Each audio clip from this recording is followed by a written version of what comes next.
Welcome to the first video in the series of restoring Rio Grande Caboose number 1483. In this video, we're going to go over all the work that needs to be done, as well as what has been done over the last year. As you can see, there's a lot that still needs to be done. So I hope you join me and we learn together on what it takes to properly restore a Rio Grande Caboose built in 1959. So let's talk about the three most obvious things first: the windows, the Bondo, and the paint. What happened to this thing? Well, in 1979, the FRA said all of the windows in a caboose need to be bulletproof.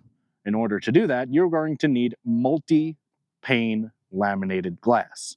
And the side windows, with their very thin profile, just were not economical to make bulletproof. So what they did is they blanked them off with steel, welded that steel in place, and sent the caboose rolling on down the road. There are many cabooses today that still have these steel blanked windows, and very few still remain that actually got a bulletproof window treatment. As far as the other glass goes, which we will see in a little bit, they did get the bulletproof multi-pane laminated glass treatment. But we'll talk about that in a minute.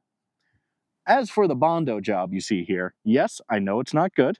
It's okay. It will be smoothed and it will be looking much better than it is currently.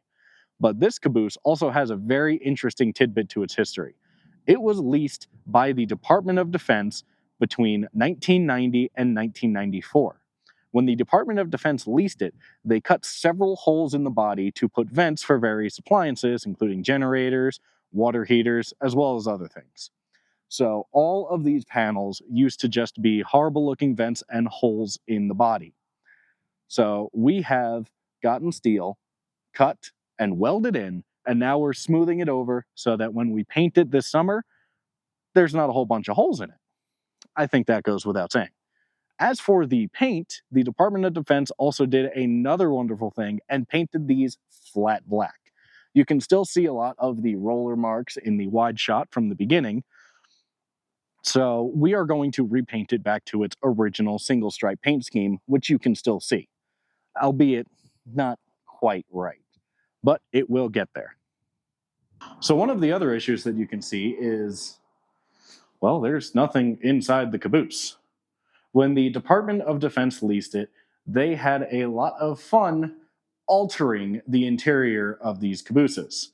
So the previous owner to me got the caboose, and it turns out there was a lot of damage. When it sat in a yard for about 10 years, there was some vandalism that took place, whether it be by people or animals.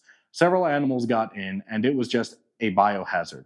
So he stripped down the entire caboose, got rid of all the insulation, as well as most of the original interior. Unfortunately, most of it is gone and will not be coming back. However, it does give us a blank slate to work with. There are many ideas as to what direction we're going to go with this. However, I think it's going to become more of a guest house and a finished interior space. We'll develop more on that later once we actually get to working on the interior.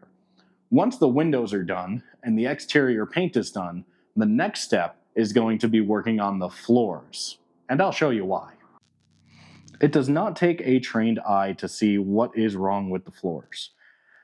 There's a lot of the floors that are missing, like in this section here, only the base layer of the floor remains, and there's also a lot of wood rot around the base floor and some on the surface floor.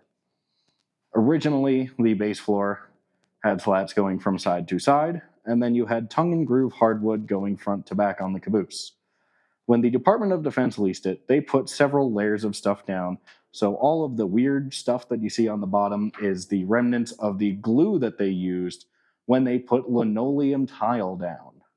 Why did they do that? Unfortunately, I cannot answer that. So this entire floor will get redone once the work on the windows and everything else is complete. This way we still have a place to stand while we work on it. The other area of focus that we talked about is the windows. The back window is currently missing its pane as we took that out to get it sized up. In the cupola are 4 more windows that are the exact same size as the back window, and we will be replacing 2 out of the 4.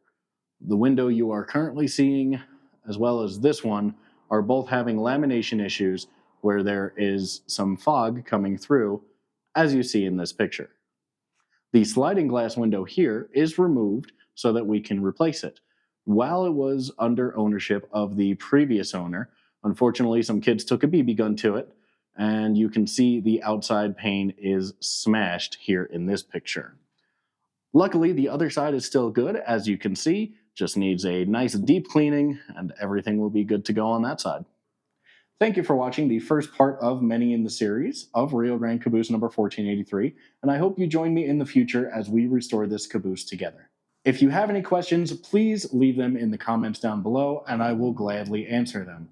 We also have a Discord server that's starting. The link for that's in the description down below as well. And while you're down there, don't forget to like, subscribe, and I hope to see you next time.